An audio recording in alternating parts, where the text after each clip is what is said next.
If you don't have sustainable interior structures, you're not going to have sustainable exterior structures.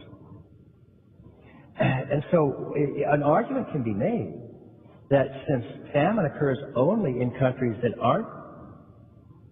don't have representative democracies in their legal consciousness, and that legal consciousness is a structure that starts at moral stage 5, and the only thing that's been demonstrated to move adult human beings vertically through these stages is meditation.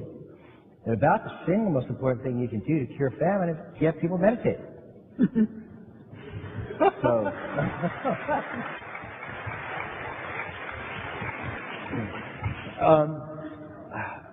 a little bit of a roundabout way to talk about some of these things, but they are all hooked together.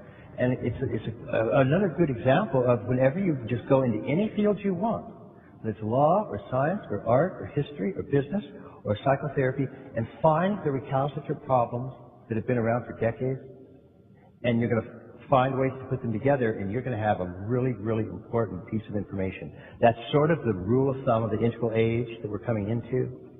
Now, it doesn't mean it's just a mush flatland. It's just everybody sits on the table and we're all friends and isn't that great, and whales are people too, and although that's actually insulting whales, some people I know, but it's not just a flatland like that. You can make judgments, very, very strong judgments. World-centric is better than ethnocentric. Ethnocentric is better than egocentric. And world-centric is better than fascism, and so on. Now, these might seem simple, but they're fundamentally issues that often get denied. That you just can't make any judgments at all. So you're making judgments that basically says the greater the depth, the better. The more the number of perspectives that I can include, the better, in my judgment.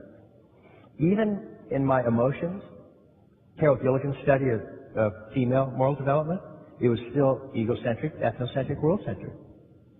Her stages were what she called selfish, egocentric.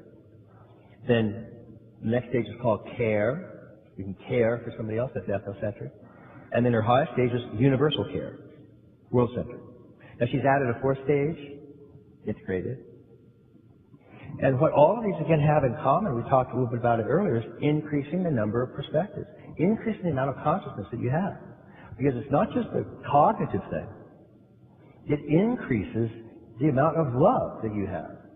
From going, people say, well, all the world needs is love. And I go, what kind? I mean, egocentric love? Ethnocentric love? Not just love their families. So we want to go from a love that's merely a love for me to a love that's also a love for you, to a love that's also a love for all of us and all sentient beings. That's a consciousness thing. That's those structures of consciousness.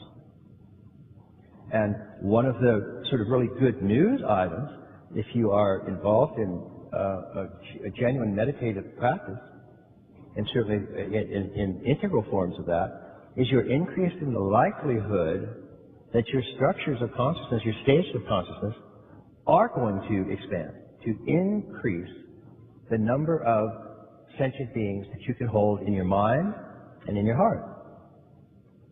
And that's not only sort of a nice sounding thing, it also means the less suffering you have. Because suffering is defined as running into an other, like a bathroom door. If you there's nothing outside of you to run into you, then there is no suffering. Now, hurt can arise, but you're not identified with it. And so it's not only that you're increasing the number of perspectives that you're taking, you're decreasing the amount of suffering. And that's sort of one of the claims of the great contemplative traditions, is that as you increase your consciousness, you decrease your suffering, not your pain. Suffering is pain plus avoidance. So you are, as we say, you actually become more sensitive to pain. So it hurts more but bothers you less. So that's sort of just some of these ways that Melissa start thinking about bringing these different areas together and having them basically share in a more integral approach.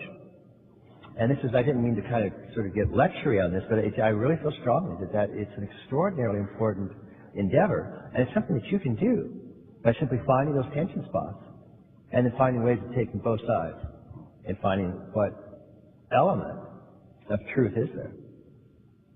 And not just in an absolute sense where everything, just as it is suchness. But that it contributes a relative truth that's really important. And that's why we say that basically there has to be a way for making room for everything, finding a place for everything in your life.